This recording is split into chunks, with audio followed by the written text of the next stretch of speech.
আমরা প্রতিটা মেয়েই কিন্তু বিয়ে করে শ্বশুরবাড়িতে আসি সংসার করার জন্যই। তবে হ্যাঁ, প্রত্যেকের চাহিদা থাকে আলাদা।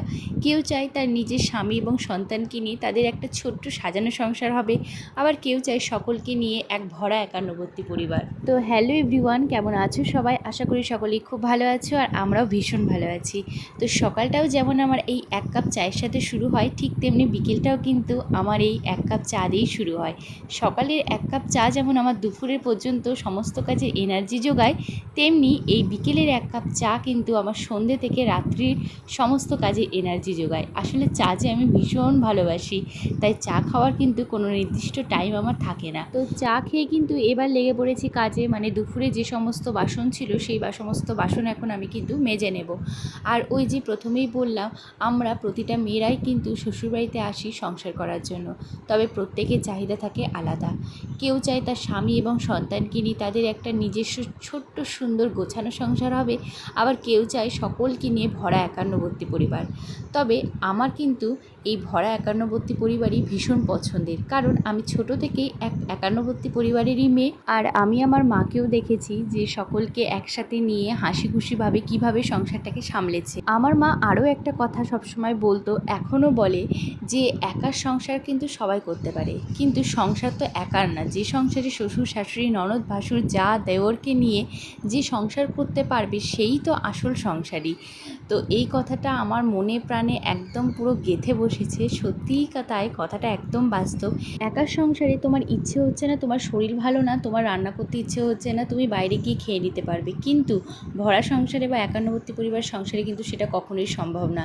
তোমার ইচ্ছে না হলেও কিন্তু তোমাকে সেই কাজটা করতে হবে। হ্যাঁ, একে অপরের সাহায্য করে সেই কাজটা তুমি সম্পূর্ণ করে নিতে পারবে, কিন্তু চাইলেই যে তুমি বাইরে চলে গিয়ে নিজের মতন খেয়ে চলে আসবে সেটা কিন্তু একদমই সম্ভব না। কারণ তোমার বাড়িতে আরও সদস্য রয়েছে এবং তাদের কথাও তোমাকে ভাবতে হবে। তো মায়ের এই কথাটাকে আমি একদম গুরুমন্ত্র হিসেবে আমি আমার মনে গেঁথে নিয়েছি। আর আমিও চেয়েছিলাম যে আমারও যেন একটা একান্নবর্তী পরিবারেই যেন আমার বিয়ে হয়, আর আমিও যেন আমার মায়ের মতন সুন্দরভাবে হাসি খুশিভাবে সকলকে নিয়ে সংসারটা সামলাতে পারি। তো ঠাকুরের আশীর্বাদে কিন্তু আমার একান্নবর্তী পরিবারেই বিয়ে হয়েছে, আর সকলকে নিয়ে কিন্তু আমি খুব সুখে সংসার করছি এখনও পর্যন্ত। হ্যাঁ, আর একান্নবর্তী পরিবারেও কিন্তু শুনেছি কম বেশি কিন্তু ঝামেলা অশান্তি হয়ে থাকে। তবে সত্যি কথা বলতে, আমার বিয়ে হয়ে আসার পর এখনও পর্যন্ত কিন্তু আমি আমার এই পরিবারে কখনো কোনো ঝামেলা অশান্তি দেখিনি। আর সত্যি কথা বলতে, আমি ঝামেলা অশান্তিকে ভীষণ ভয় পাই। মানে এগুলো কোথাও হলে আমার প্রচণ্ড পরিমাণে গা হাত পা কাঁপতে থাকে, আর নিজের বাড়িতে হলে তো কোনো প্রশ্নই নেই, আমি মনে হয় পারলে অজ্ঞানী হয়ে যাব, এত পরিমাণে আমার ভয় লাগে।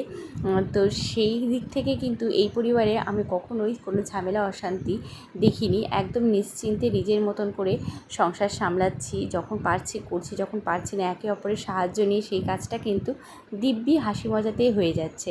আর যখন কোনো উৎসব আনন্দ হয় তখন তো কোনো প্রশ্নই ওঠে না, তখন যেন আমাদের বাড়িতে চাঁদের হাট বসে। এত আনন্দ এত মজা হয় যে কী আর বলবো। আর আমি তো আনন্দ মজা করতে একটু বেশিই ভালোবাসি, সেই জন্য আমার আরও একটু বেশিই ভালো লাগে। তো দেখো, তোমাদের সাথে গল্প করতে করতে আমার রান্নাঘরের কাজও কমপ্লিট, আবার ঘরে এসে এখানে কিন্তু বিছানাও করাও কমপ্লিট হয়ে গেছে, মানে বিছানা তুলে নিয়েছি। দুপুরবেলা সকলে ঘুমিয়েছিলাম, আর তোমরা কিন্তু ভিডিওতে রিতকে দেখতে পাচ্ছ না, কারণ রিত কিন্তু এখন ঘুরতে গেছে বাইরে। মানে ওর এখন একটা অভ্যেস হয়ে গেছে, বিকেল হয়ে যাওয়া মানে ওর এখন ঘুরতে বেরোতে হবে। তো আমি তো আর ওকে নিয়ে যেতে পারি না, তাই পাশের বাড়ির একজন আসে, ওকে নিয়ে যায় ঘুরতে। আর এই ফাঁকে কিন্তু আমি এখন সমস্ত কাজ সেরে নেব, কারণ জানি একটু পরে কিন্তু ও আবার ঘুম পেয়ে যাবে, তখন কিন্তু আবার ওকে ঘুম পাড়াতে হবে। আর ওকে ঘুম পাড়ানো মানে আমার কাছে একটা বিশাল বড় কাজ, কারণ ওর ঘুমের সাথে সাথে আমাকেও শুয়ে থাকতে হবে যতক্ষণ না পর্যন্ত ওর ঘুমটা কিন্তু গভীরভাবে হয়ে যাচ্ছে।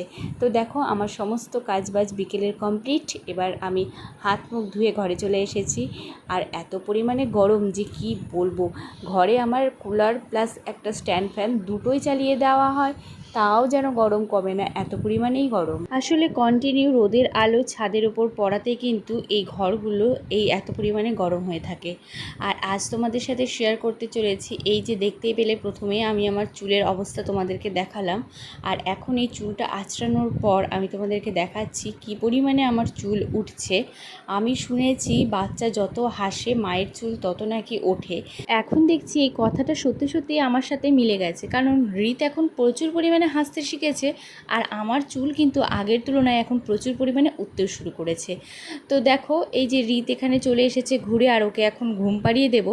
আর তোমরা আমাকে কিন্তু এইটা অবশ্যই জানিও তো, তোমাদেরও কি সেম পরিস্থিতি হচ্ছে, মানে তোমাদেরও চুল কি এভাবেই উঠে যাচ্ছে আর তার সাথে কি বাচ্চার হাসির কোনো সম্পর্ক রয়েছে? আমাকে কিন্তু অবশ্যই কমেন্ট করে জানিও। তো আজ আসি, আবার দেখা হবে তোমাদের সাথে অন্য কোনো ভিডিওতে। তো সবাই ভালো থেকো, বাই।